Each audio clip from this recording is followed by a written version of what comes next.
tes.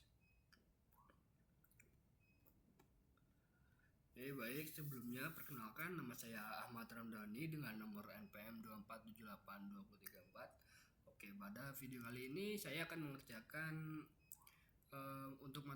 tugas untuk mata kuliah analisis data ya di lab 7, yaitu data visualization. Nah, untuk yang pertama yaitu tahap pertama yaitu pengenalan dan persiapan. Nah, pada pengenalan dan persiapan ini tuh yang pertama tentunya kita buka Google Colab, terus import pustaka. Nah, saya akan menjelaskan sedikit tentang Pandas, Seaborn, Matplotlib, dan Polyplotly. Nah, jadi untuk yang pertama yaitu Pandas itu dipakai untuk mengelola dan mengelola data dalam bentuk tabel ya. Nah, selanjutnya yaitu NumPy. Nah, NumPy itu digunakan untuk mengelola data yang berbasis angka. Nah, selanjutnya yaitu Seaborn dan Matplotlib. Nah, untuk keduanya itu sama, yaitu untuk visualisasi. Nah, pada kali ini tuh saya menyiapkan dataset dan mengenali struktur datanya. Dataset yang berisi informasi pelanggan layanan telco seperti lama berlangganan atau tenur, terus biaya bulanan, terus total pembayaran dan lain-lain ya. Terus tampilkan 5 baris data. Oke, langsung aja lah masuk sini ya. Ini. Oke, untuk kode yang pertama itu jelas ya, kita untuk import file dari lokal ke Google Colab-nya. Nah, ini yang tadi, yang Pandas, NumPy. Terus hapus ya. Nah, oke. Nah, pada selanjutnya itu untuk membaca datanya. Terus tampilkan 5 baris pertama sesuai tema yang diperintah. Terus cek jumlah nilai kosong per kolom, terus daftar kolom dan identifikasi variabel. Nah, di sini yang diambil tuh cuma 5 baris pertama ya. Di sini dapat terlihat ada 5 rows dan 21 kolom. Oke, bisa dilihat di sini, ini contoh-contohnya, tipenya objek tuh datanya masih salah atau kosong ya. Di floatnya 1, integer 2, objeknya 18, banyak berarti. Nah, di sini indeksnya contohnya. Oke, masuk ke tahap 2. Tahap 2 tuh yaitu pembersihan dan penyiapan data. Nah, di sini saya melakukan pembersihan data. Langkah-langkahnya yaitu yang pertama menghapus data duplikat. Kita mengecek dulu data duplikat dengan menggunakan df duplikat.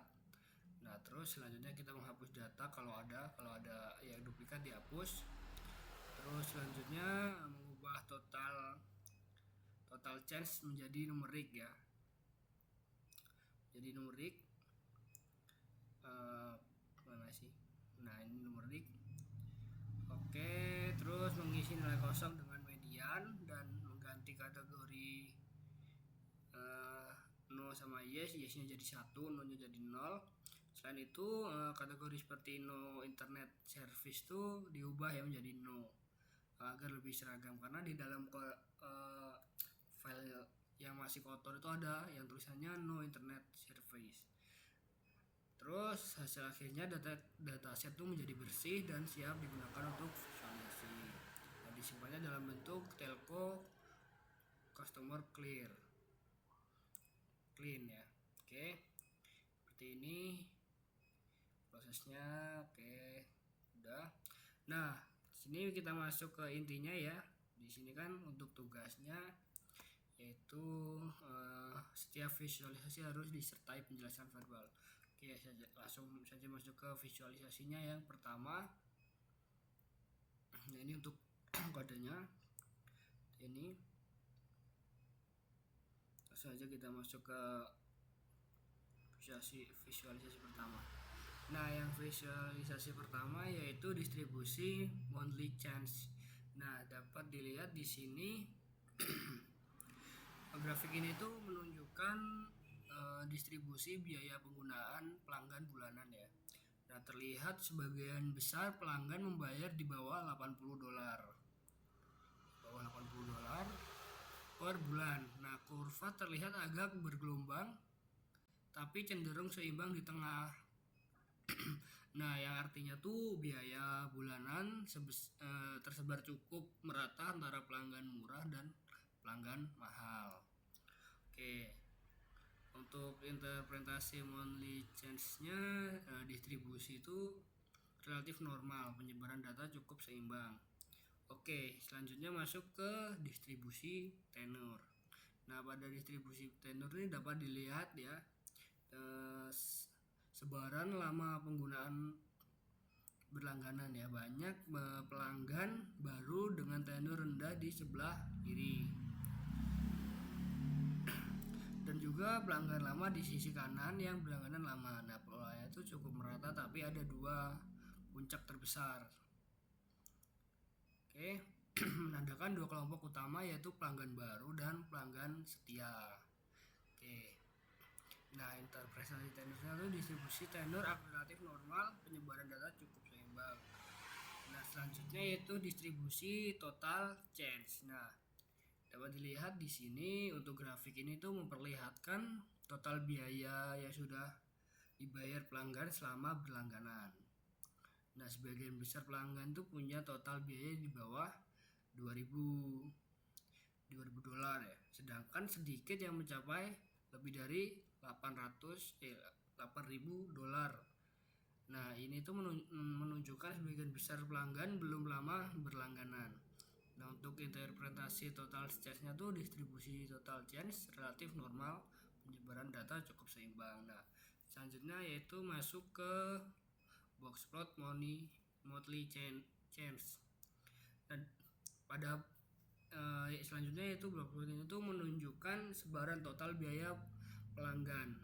Nah, mayoritas total biaya berada di bawah 3.000 dolar. Nah, dan ada beberapa nilai ekstrim di atas 6.000 dolar. Nah, outlier ini biasanya pelanggan lama dengan tagihan tinggi karena durasi berlangganan panjang. Oke, selanjutnya yaitu untuk interpretasinya titik di luar whiskers ini menunjukkan outlier pada monthly change. Oke, selanjutnya masuk ke prosesnya sama aja ini ya. Nah, selanjutnya masuk ke distribusi churn. Nah, pada distribusi churn tuh di bar chart ini tuh membandingkan ya pelanggan yang dengan churn yang tetap aktif sama yang enggak. Nah, terlihat sekitar berapa ini ya? Inilah ya. Bentar.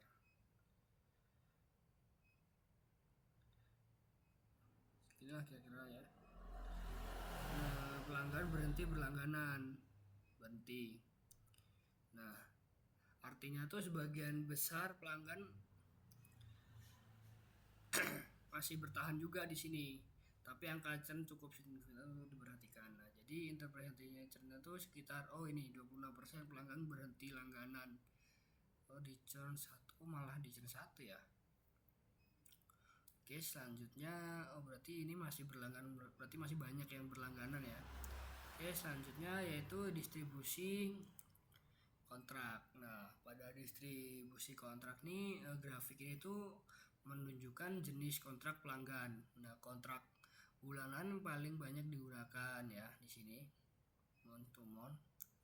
Nah, diikuti kontrak 1 tahun dan 2 tahun. Nah, artinya kebanyakan pelanggan tuh lebih memilih fleksibilitas jangka pendek dibanding dengan kontrak jangka panjang. Nah, untuk interpretasinya kontrak bulanan biasanya mendominasi dibandingkan kontrak tahunan. Oke. Sini sudah ya. Selanjutnya kita masuk ke berarti tahap berapa ya? Tadi tahap keempat ya. Itu ada 3 jenis visualisasi yang digunakan yaitu scatter plot, box plot, dan bar chart. Oke, kita masuk aja sini. Ini kodenya ya untuk scatter plot, terus ini untuk box plot sama grouper bar chart. Nah, sini. Oke, masuk ke ininya, hasil visualisasinya.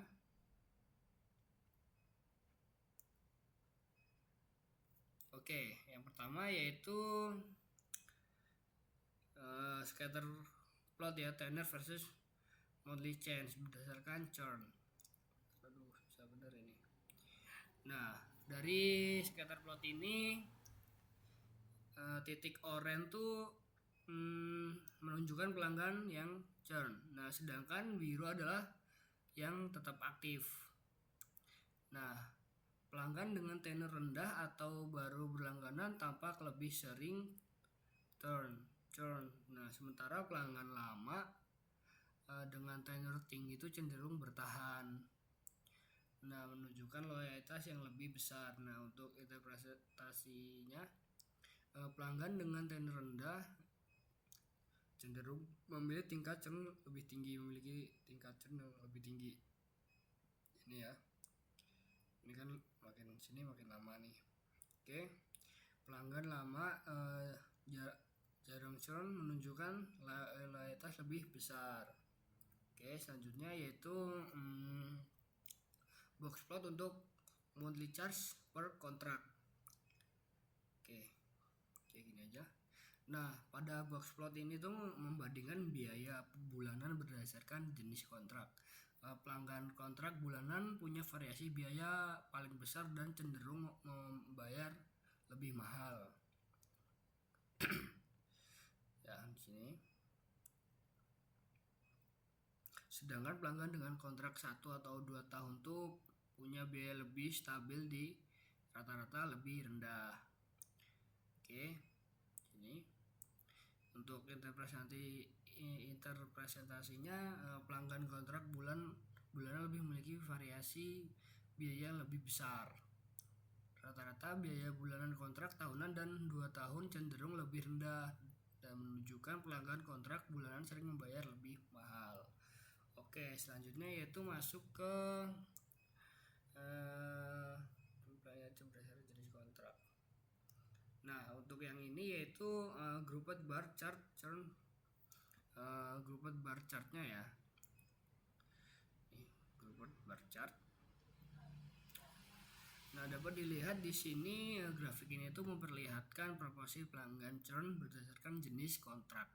Nah, pelanggan kontrak bulanan punya tingkat churn tertinggi, sedangkan kontrak tahunan dan 2 tahun lebih stabil.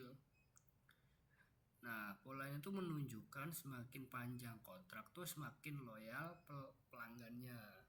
Untuk interpretasinya, pelanggan dengan kontrak bulanan memiliki tingkat churn paling tinggi. Nah, untuk pelanggan dengan kontrak tahunan dan 2 tahun jauh lebih stabil, tingkat churnnya rendah. Nah, polanya itu menunjukkan jangka waktu kontrak berpengaruh pada loyalitas pelanggan. Nah, yaitu yang terakhir, bukan yang terakhir sini, yang kelima ya kayaknya. Oke, yang kelima ada dua visualisasi, yaitu heat map sama pair plot.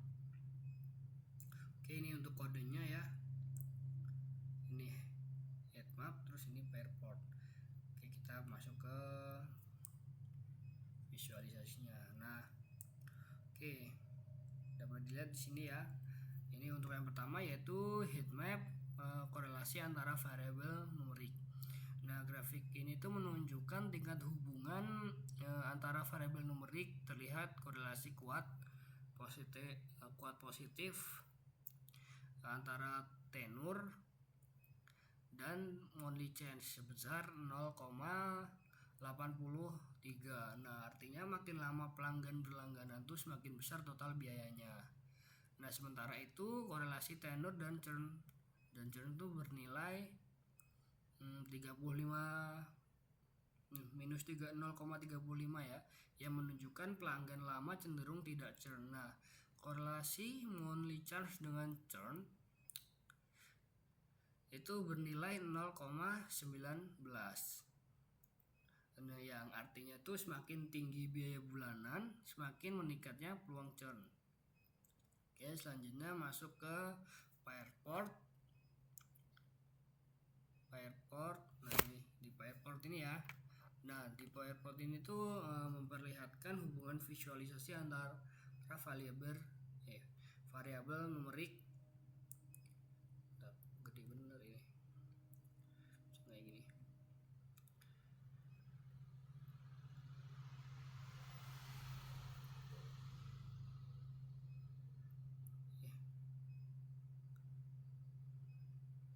Ini aja lah.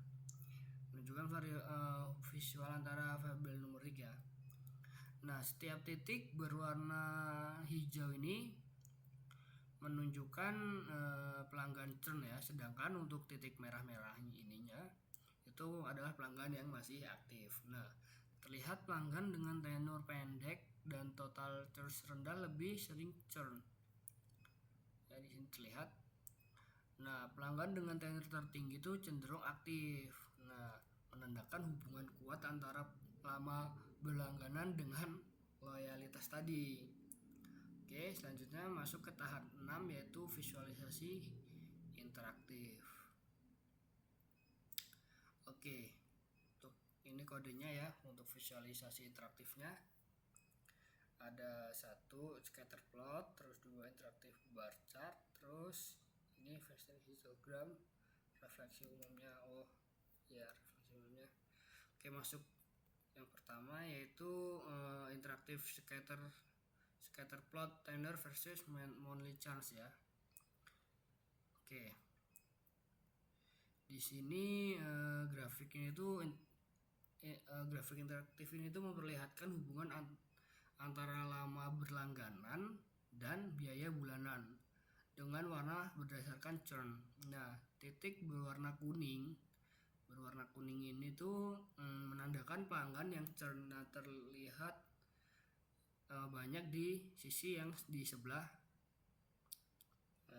kiri ini juga banyak ya, kiri kanan. Nah yaitu tenurnya tuh rendah. Nah fitur hover ini memudahkan kita tuh untuk melihat detail pelanggan seperti ID, nah terus jenis kontrak sama layanan internet secara langsung. Oke. Terus selanjutnya masuk ke interaktif bar chart. Nah di interaktif bar chart itu diagramnya itu menunjukkan proporsi pelanggan yang churn berdasarkan jenis kontrak.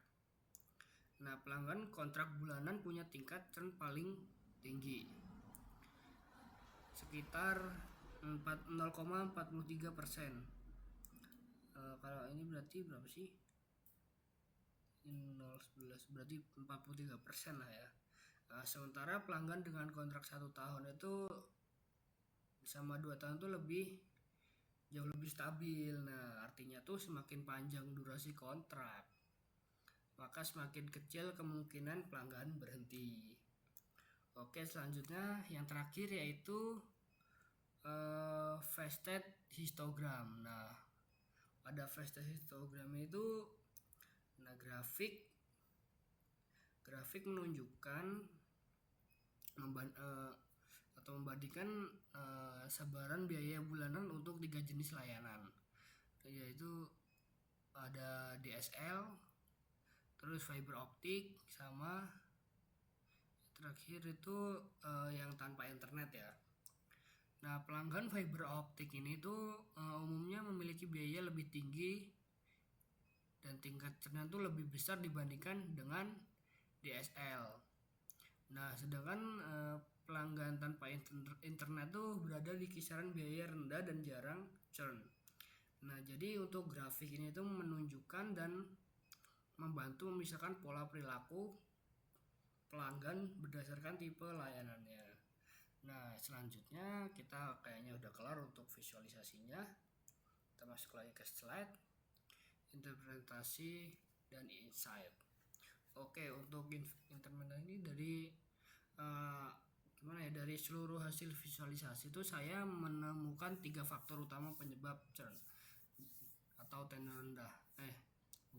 Penyebab churn itu ada 3 ya kalau saya lihat dari visualisasi itu. Yang pertama yaitu tenor rendah, terus kontrak bulanan, dan biaya bulanan tinggi. Nah, pelanggan baru dengan kontrak bulanan dan biaya tinggi itu beresiko lebih besar untuk berhenti berlangganan. Nah, strategi yang dapat dilakukan perusahaan itu adalah memberikan program loyalitas, menawarkan untuk kontrak dengan jangka yang panjang, dan meningkatkan kualitas layanan fiber optiknya. Oke ya, berarti udah cukup. Kurang lebihnya saya mohon maaf. Wassalamualaikum warahmatullahi wabarakatuh.